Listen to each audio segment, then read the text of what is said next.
Flack math! Give me some math and I'll give you some flack. Flack math!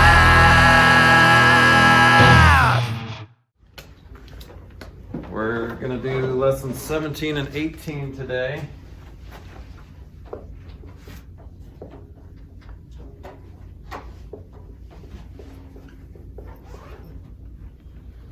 Okay, we're gonna start getting into the guts of algebra here. So this is, we briefly talked about this in pre-algebra, but these are, now we're just gonna kind of expand on it a little bit. Okay, so a term. So let's talk about terms. So a term is, it's hard to define it, but it's easy to point it out, if that makes sense. So a term is an algebraic expression. Do you remember what an algebraic expression is?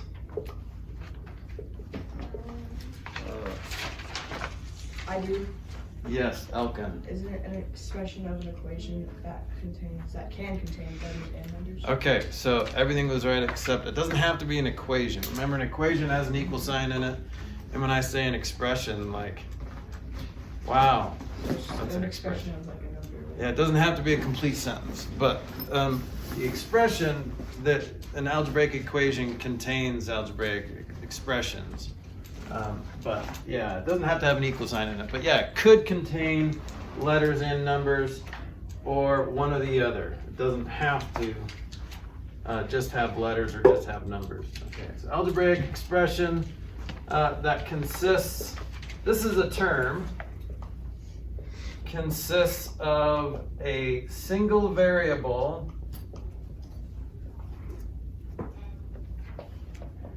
or a product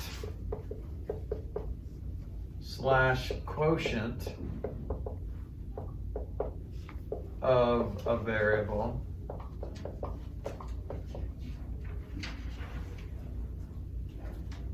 or constants. Okay, so the definition is a little weird. Okay, so it could be like a single variable and a coefficient type of situation, or it could be a product. It could be like 5xy, right? Because that's a product of two variables and a constant. It could be 5x over 2. There's a quotient there. So these are some examples of some terms. 4x, 4x, 4xy times a plus b all over p. There's a term. There's another one, 3x plus 2y all over m. Okay, that's one term. The easiest way to point out terms. So remember I said it's difficult to define a term, but it's easy to point it out, is to look what's being added or subtracted. So let's ignore those for a second. I'm gonna write a, just an expression here.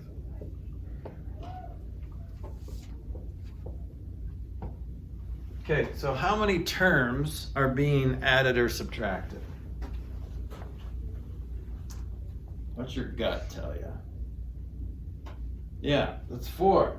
Okay, now there is a little addition sign inside of this term. Let's see how that's addition. That addition is nested inside of this quotient or product. Okay, so there's really 1, 2, 3, 4 terms being added or subtracted. Okay, so this is 4 terms.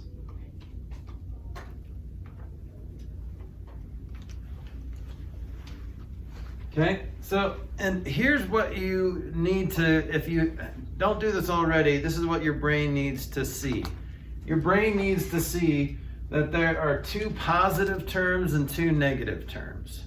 Okay, so when I say minus 8, I'm not subtracting 8 from like any specific term. It's just a negative 8 in there. There's just 8 being subtracted.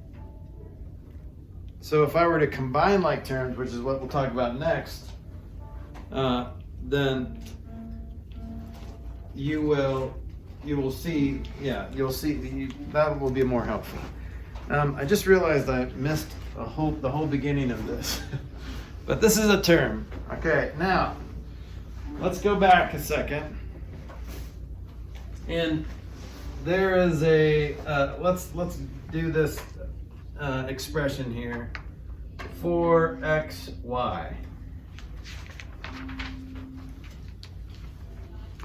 Okay, so how many things are being multiplied in this little expression here?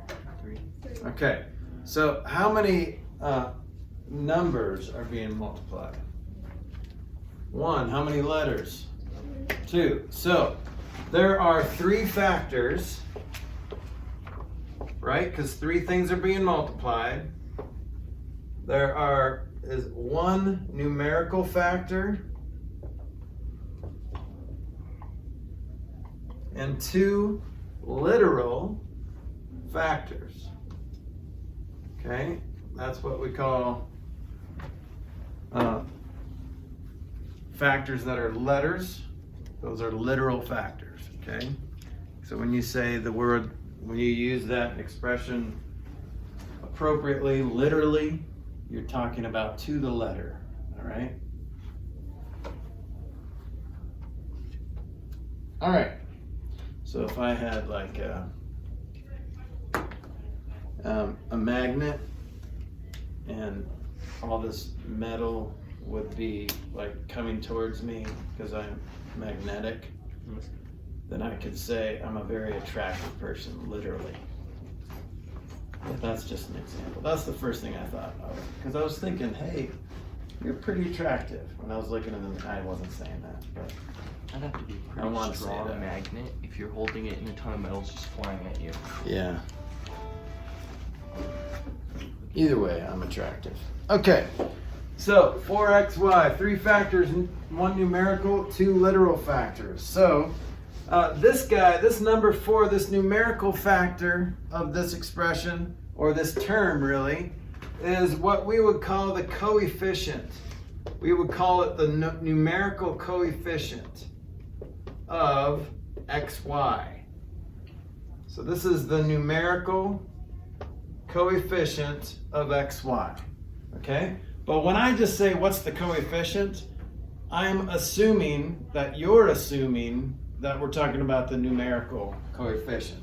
So if I just in your notes, if you wrote that down, just lightly put a line through that and through of xy. So what that will imply that you don't really need to say numerical coefficient, because when I say coefficient, that's what I'm wanting. That's what I'm talking about. Technically, like x is the coefficient of 4y, right?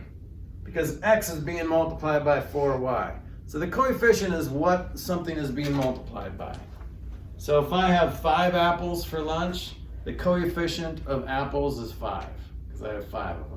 5 times apples. All right, the coefficient of 4x is y. But when I just say, what's the coefficient of that term? Then you would say 4. Okay? All right.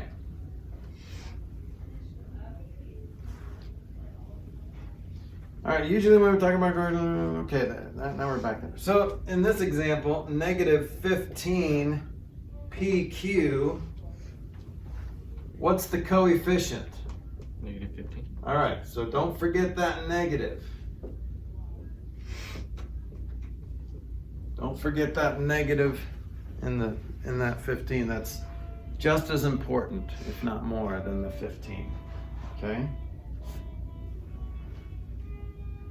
All right, so real quick, we're going to just review a couple properties here. Commutative property of addition and multiplication. Do you remember what the commutative property is?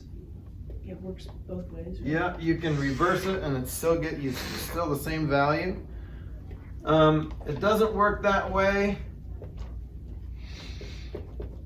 with division and subtraction, right? 5 minus 3 does not equal the same thing as 3 minus 5. 12 divided by 3, it does not equal 3 divided by 12. But 5 times 3 equals 3 times 5. And 5 plus 3 equals 3 plus 5. So that works. I'll just put those two examples up. 3 times 4 equals 4 times 3. 3 plus 4 equals 4 plus 3. This is important, especially when we get to combining like terms. It doesn't matter what order you do addition in, but if you're going to combine these terms, see how there's some subtraction in here. So that's why you have to think about this as an addition problem. This is plus negative. A negative 8 is being thrown in that mix. Okay? A negative 8 is being added or combined with the rest. Okay? All right. And then one more. We talked a little bit about this already, the distributive property. Good way to remember this is what's being distributed to the group. So for example, 4 times 5 minus 3, we're going to distribute that 4 to the 5 and distribute that 4 to the what? What is that second number in the parenthesis? 3. Yeah, it's all right, you'll get it eventually. -3, right? So when you see minus 3, your brain has to start thinking -3. So when you distribute it, you're multiplying. 4 times 5 is 20. And yeah, you could subtract it. 4 minus 3, 4 times 3 is 12, but you're really combining a -12 with the 20. All right? So then your final answer would be 8. Now we could have just subtracted. 5 minus 3 is 2, right? And 4 times 2 is 8. That's easier to do it that way, right? But in algebra, we're going to have some literal expressions. So this might be an x and a y. So if this was x and y, what would your final answer be? Well, do the same thing you did up here. How'd you get 20? What'd you do? 4 times 5. So instead of 4 times 5, it's 4 times x. How do you say 4 times x? 4x. Okay? And instead of, remember it was subtraction, remember what's 4 times y? How do you say 4 times y? 4y. So that's it. That's all you can do because you're done. Those aren't like terms, remember. And we'll talk about that next, but that's as far as you can go. You're done with that. It's not as satisfying as a cute little 8 there, but you're done. This is simplified. Okay? All right, on the next test, you're going to be asked to express the distributive property using letters. So if I wanted to express it with A, B, and C, then what would this be? So it'd be A times parenthesis B plus C equals what? AB plus AC. So you can do the little rainbows. A times B is just AB plus A times C is just AC. So on your test, you're going to need to do that. Show both sides of that expression. So A times parenthesis B plus C, I think it's X, Y, and Z it might be, or P, Q, and R or something.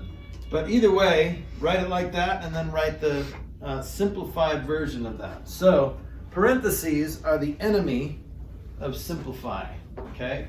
So when I ask to simplify something, you have to get rid of parentheses. Look for parentheses, hunt them down, and destroy them, okay? And the way you destroy them is with the distributive property, most of the time. Okay, so let's do a couple more examples. Example 2 looks like this. See if you can do this on your paper. Mn parenthesis x plus y plus 2p. Try that while I have a drink of coffee. Mn, right next to a parenthesis, x plus y plus 2p.